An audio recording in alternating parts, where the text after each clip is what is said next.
সেখানে ইসলামের আলো দেওয়ার জন্য আল্লাহর নবী সশরীরে বদর প্রান্তরে যুদ্ধ করতে গিয়েছিলেন। সুবহানাল্লাহ।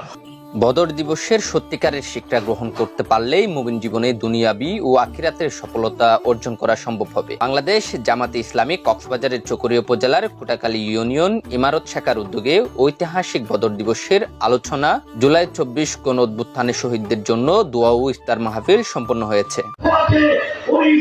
গুরুত্বপূর্ণ মনে করে সেদিন রোজা ভেঙে যে রোজার মর্যাদা গুরুত্বের কাছ থেকে আমরা শুনেছি, সেদিন রোজা ভঙ্গ করে দিন বিজয় করার জন্য জাহাদ অবতীর্ণ হয়েছিলেন।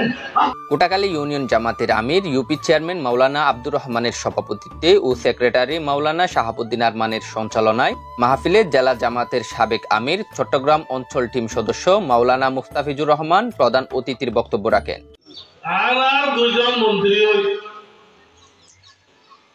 এই দুজন মন্ত্রী হওয়ার কারণে জামাত ইসলামের উপর জুলুম নির্যাতনের স্টিমুলার চালানোর জন্য বহির্বিশ্ব থেকেও প্যাকেজ পাঠিয়ে ইন্ধন দেওয়া হয়েছে। এই জামাত ইসলামীকে যদি এইখানে থামিয়ে দেওয়া না হয়, এই বাংলাদেশের জমিনে জামাত ইসলামী একদিন এইখানে রাজ কায়েম করে ইসলামী হুকুমত প্রতিষ্ঠা করবে।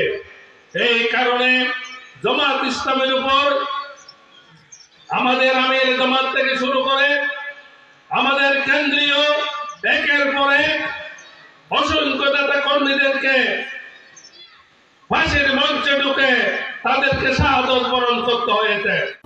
বিশেষ অতিথি হিসেবে বক্তব্য রাখেন জেলা জামাতের সেক্রেটারি জাহিদুল ইসলাম, চকরিয়া উপজেলা জামাতে আমির মাওলানা আবুল বশর, সেক্রেটারি মাওলানা সৈয়দুল করিম, সাবেক আমির মুজাম্মিল হক, অন্যদের মধ্যে আরবি প্রভাষক মাওলানা আবুল ফজল, অধ্যক্ষ ডাক্তার কাজী শওকতুর রহমান, মাস্টার রেদওয়ানুল হক, আব্দুল হাকিম, আব্দুল আজিজ, মেম্বার আব্দুল আওয়াল, মাওলানা সিরাজুল হক, মাওলানা এনামুল হক, মোহাম্মদ নাসির উদ্দিন ও মোহাম্মদ ইব্রাহিম, এনময় অধ্যাপক মোহাম্মদ আলী, অধ্যক্ষ মিসবাহ উদ্দিন, মাওলানা রেজাউল করিম আরমান, আরবি প্রভাষক মাওলানা আবু বক্কর হাজি আব্দুল গফুর, উপাধ্যক্ষ মাওলানা ফিরোজ আহমদ, মাওলানা রহমতুসালাম, মাওলানা মুফাজ্জল আহমদ, হাফেজ নুরুল আফসার, মাওলানা নাসির উদ্দিন, মাওলানা হাবিবুর রহমান, হাফেজ সৈয়দ হোসেন সহ ইউনিয়নের বিভিন্ন ওয়ার্ড জামাত শিবির নেতৃবৃন্দ সহ বিপুল সংখ্যক গণমান্য ব্যক্তিবর্গ উপস্থিত ছিলেন।